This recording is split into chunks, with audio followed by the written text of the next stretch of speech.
big guns have staked their claim to the partypoker.net World Cup of Pool. Germany, China, the USA and Korea have all come through the first round, but the underdog has had its day.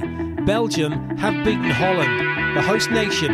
Austria have dispatched Vietnam, and now the big question is, can the second-string Dutch team overcome the might of Taiwan?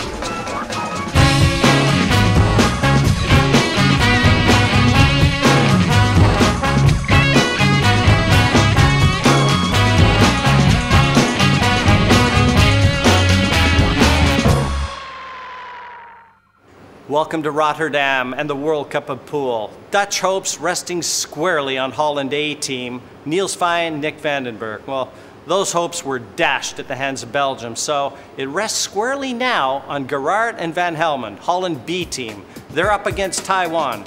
Are they going to be able to keep the fans here in Holland happy? That support is now fully behind Roy Gerards and Gijs Van Helmond.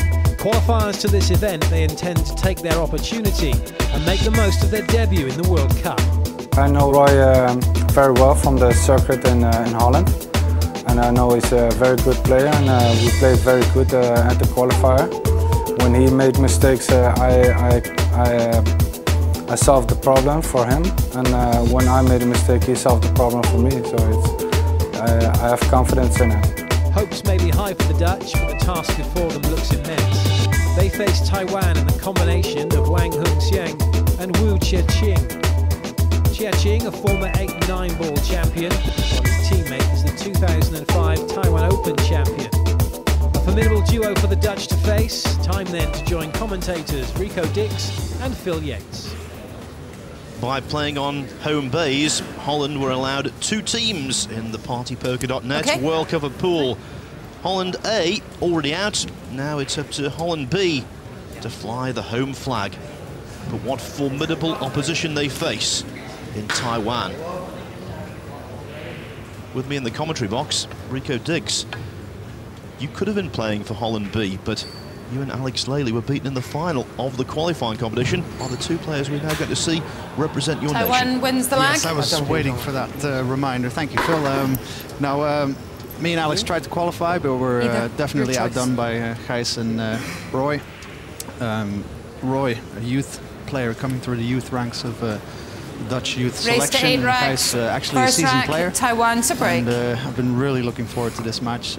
It is kind of like a David and Goliath battle if you're looking at their CVs, but we're going to see what happens. And Taiwan first to break, let's see if they can make a ball.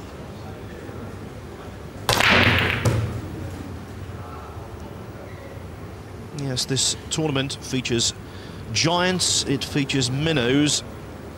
I think it's fair to classify Holland B as reasonably big minnows. Correct. Not without a chance. No, definitely, and also with this format. I mean, it's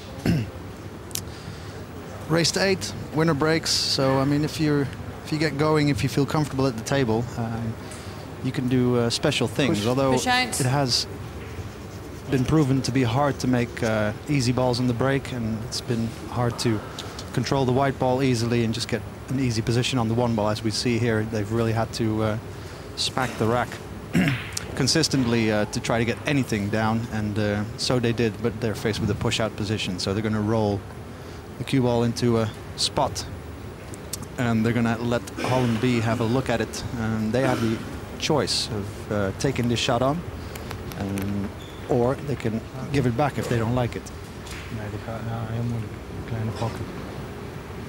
Talk about being thrown in at the deep end, though. Television cameras, expectant crowd, quality opposition. Everything would suggest they might buckle, but you never know. It's true, yeah. Logistically, they would, logically actually, they would be prone to some tremendous nerves under these TV lights and cameras and their home audience as well. But as you said, if they get comfortable at this table, should they get a chance to run out this first rack, although they don't have a chance yet, they might turn out to be giants themselves. Wu taking this 1 ball onto the down corner pocket.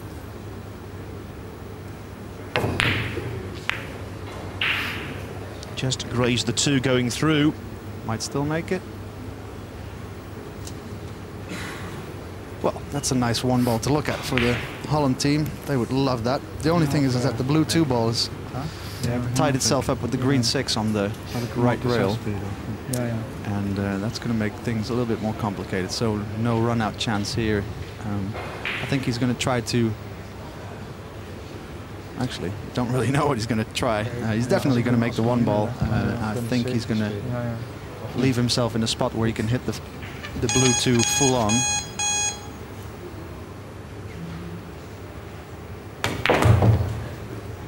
He's actually tried to dislodge him. It doesn't have to be too bad. The only really good thing I can see which they maybe can do is shoot the white ball full into the blue 2, giving your cue ball a bit of backspin so that it stays where the blue 2 is, and send the 2 ball off of 2 rails back down the other table and snooker the white ball behind the green 6. It might be a little bit too close, so I think he's going to try to hide the white ball behind the red 3.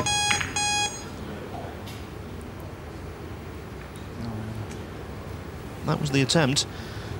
Roy Gerards, one of 2 19-year-olds involved here. A couple of teenagers battling away, but one is so much more experienced than the other.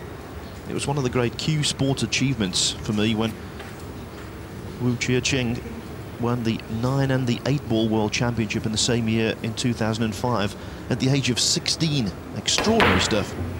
It really was, and I think he stunned all pool aficionados, but even the top pros or the well-known pros. I think they couldn't really believe what they were seeing when Chia-Ching ran the last 5 racks to become world 9-ball champion, and then a few months later in Fujairah in the Arab Emirates took a hold of the world 8-ball title as well.